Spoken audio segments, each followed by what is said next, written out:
Mostly सफ़ेद के हवाले से आप लोगों ने काफ़ी टोटके या नुस्खा जात यूट्यूब पे, गूगल वगैरह पे देखे होंगे। देखिए, मोस्टली सफ़ेद जो है वो हर बंदे के लिए बेनिफिट्स नहीं लेके आती, हर बंदे के लिए मुफीद नहीं है। अब ऐसे हज़रात जो मोटे हैं, जिनको बलगम का मसला है या फैटी लीवर है, तो उनको मोस्टली जो है वो नुकसान देगी। अब मोस्टली कैसे हज़रात के लिए ठीक है? ऐसे हज़रात जो बिल्कुल दुबले पतले से हैं, ऐसे हज़रात जिनके जिगर में गर्मी है, ऐसे हज़रात जिनका जो मादा तौलीद है उसमें पतलापन आ गया है, ऐसे हज़रात जिनके यूरिन का कलर येलो आ रहा है, ऐसे हज़रात जिनको गुस्सा ज़्यादा आता है, चिड़चिड़ापन ज़्यादा है, तो उनको मोस्टली फ़ायदा देगी और ज़बरदस्त फ़ायदा देगी। अब यह है कि इंडियन मोस्टली लेनी है आपने, और उसमें आपने डालना है सालब पंजा।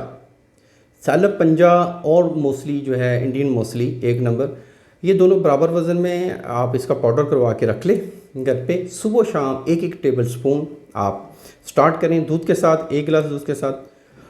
चंद दिनों में आप महसूस करेंगे मनी में गाढ़ापन आएगा, चंद दिनों में आप महसूस करेंगे। उसके बाद आप हम बिस्तरी करेंगे तो हम बिस्तरी में लज्जत भी आएगी। हम बिस्तरी में लज्जत का जो ताल्लुक़ है वो आपके मादा तौलीद के साथ है। मादा तौलीद कम हो, मादा तौलीद पतला हो, तो हम बिस्तरी में लज्जत नहीं आती। मोस्टली जो मैरिड कपल हैं, देखा होगा कि जी काफ़ी अरसे बाद जब वो अज़वाजी ताल्लुकात कायम करते हैं तो लज्जत बहुत ज़्यादा आती है। तो जिन हज़रात को लज्जत बहुत ज़्यादा आती है तो वो जल्दी डिस्चार्ज भी हो जाते हैं। तो लज्जत का जो गहरा ताल्लुक़ है वो मादा तौलीद के साथ है। अब यह है कि अगर आप 25 से 35 साल के दौरान हैं तो आप वीक में 2 से 3 बार भी हम बिस्तरी करें तो वीकनेस नहीं होगी अगर ये वाला नुस्खा इस्तेमाल करें। आपके तनाव ठीक नहीं है, या सेंसिटिविटी बढ़ी हुई है, या आपका जो असाब हैं, मतलब कि दिमाग आपका ज़्यादा चलता है, असाब में तेज़ी है, तो उसकी वजह से प्री मैच्योर एजुकेशन का मसला होता है, जल्दी डिस्चार्ज हो जाता है बंदा।